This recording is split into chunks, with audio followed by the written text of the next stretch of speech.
Okey, kalau awak selalu bawa awak punya itu Vios, ada nampak macam itu punya itu sensor dan itu sensor sekejap ada, sekejap tak ada.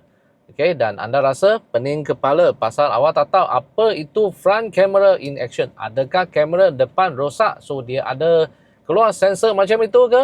Okey, kalau anda tak tahu, save video ini dan tengok sampai habis. Angka kasih tahu kenapa orang lain bawa awak punya kereta tak ada itu macam punya problem. Awak lah yang bawa ini kereta ada itu macam punya itu problem. Ini adalah Vios baru kami. Untuk sensor, kami ada dua sensor di sebelah sini. Ini macam kita orang punya itu mata lah. Di sebelah sini. So ini sensor dia ada dua kegunaan. First punya itu kegunaan adalah pre-collision system yang kita panggil auto braking system. So you punya itu kereta jalan, depan kereta pun jalan ni macam tiba-tiba ini kereta dia tekan brake emergency. Kita punya itu tadi itu dua mata itu kita sudah nampak. So dia akan bagi tahu sama sistem, "Wei, ini depan punya kereta sudah mau langgar awak, kasih tolong tekan brake." Itulah kita cakap pre-collision system atau orang biasa panggil itu auto braking system. So itu adalah function pertama. Function kedua adalah kita boleh detect itu depan punya itu distance. Contohnya kalau depan ada kereta, awak ada kereta di belakang. So apabila kereta ke depan dia sudah gerak, ini sudah tak ada kereta, so kita punya sistem akan bagi tahu sama awak, "Weh, depan tak ada kereta wah. So tolonglah mau jalan, jangan stop lagi." Ini biasanya berlaku kepada seseorang manusia yang suka tengok itu phone masa kereta stop.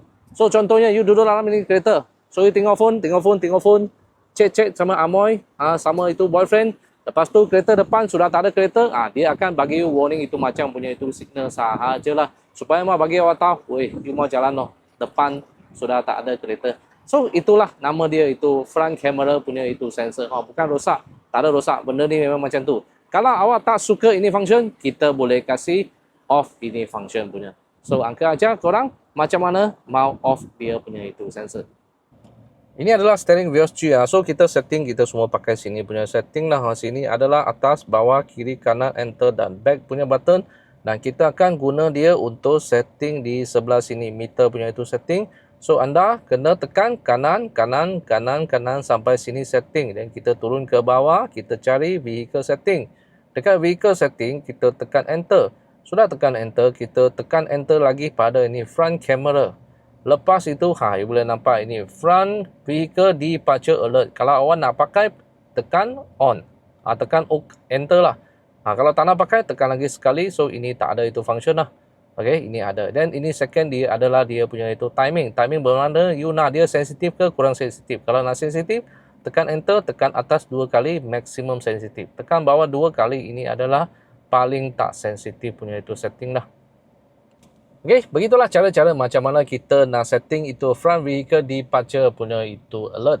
Awak boleh buka dan boleh tutup. Saya adalah Uncle Lim daripada Toyota Balakong Selangor. Untuk sesiapa yang nak beli kereta Vios pada bulan ini, jangan lupa cari Uncle Lim. Bulan ini punya itu rebate dan free gift adalah sangat-sangat cun. Okey, kita jumpa pada next video. Bye-bye.